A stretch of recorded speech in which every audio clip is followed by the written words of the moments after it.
यह बायोग्राफी है John Keats की। जॉन कीट्स, जिनका पूरा जीवन असमंजस से भरा रहा।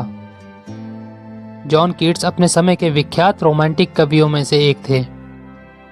उनका जन्म 31 अक्टूबर 1795 को मूरगेट, लंदन, इंग्लैंड में हुआ। उनका जन्म उनके नाना के घोड़ों के अस्तबल में ही हुआ था। उनके पिता का नाम थॉमस कीट्स और उनकी मां का नाम फ्रांसिस जेनिंग्स था। जॉन 4 भाई बहन थे, जिनमें 3 भाई और 1 बहन थी। उनमें से जॉन सबसे बड़े थे। जॉन के परिवार की आर्थिक स्थिति कुछ खासा अच्छी नहीं थी। जॉन के पिता उनके नाना के घोड़ों के अस्तबल में ही काम करते थे। जॉन की जो प्राथमिक शिक्षा थी वो स्थानीय डैम स्कूल में हुई। हालांकि उनके माता पिता उन्हें ईटन या हैरो जैसे स्कूल में पढ़ाना चाहते थे। स्कूल के दौरान ही जॉन की दिलचस्पी साहित्य की ओर होने लगी। जॉन स्पेंसर के लेखन से काफी प्रभावित थे।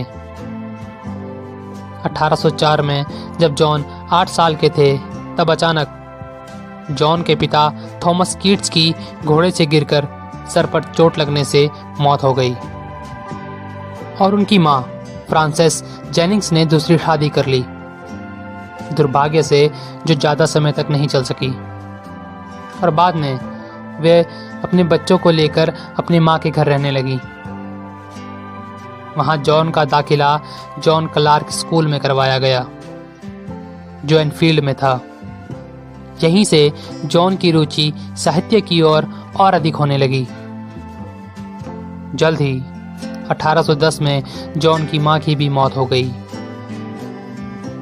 उनकी मां की मौत एक बीमारी ट्यूबरक्लोसिस के चलते हुई। उस वक्त जॉन की उम्र महज 14 साल थी।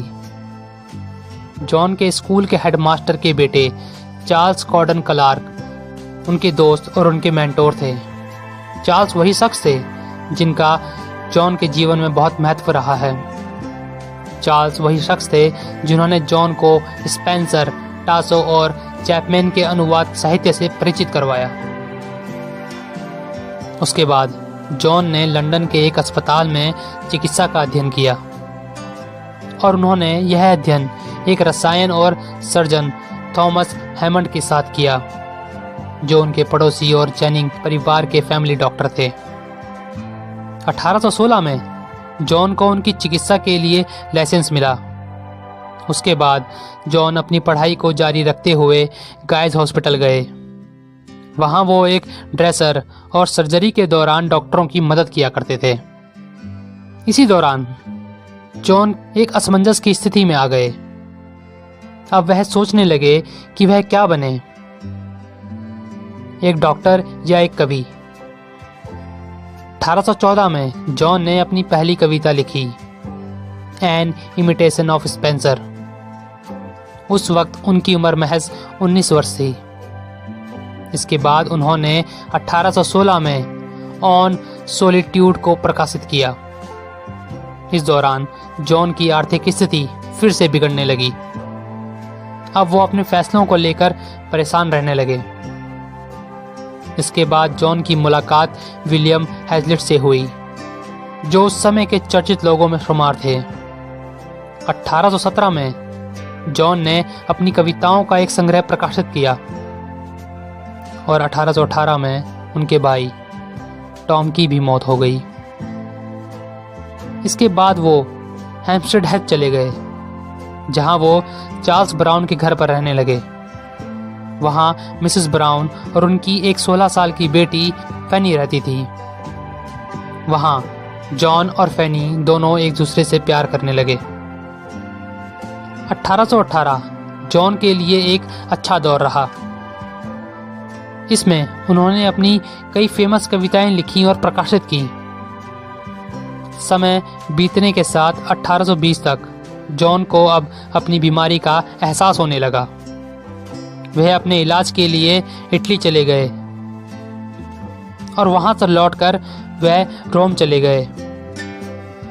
उसी दौरान फैनी ने जॉन से यह कहकर रिश्ता तोड़ दिया कि उनका कद उनसे थोड़ा ऊंचा होना चाहिए था। यह जॉन के लिए एक दुखद घटना थी और अब जॉन अपने रोग के आखिरी चरम पर थे और 23 फरवरी 1821 को जॉन कीट्स की मौत हो गई। मरने से पहले जॉन ने अपनी यह इच्छा जताई थी कि उनकी कब्र पर लिख दिया जाए कि यहाँ पर वह शख्स दफन है जिसका नाम पानी पर लिखा गया है। तो यह थी जॉन कीट्स की जीवनी।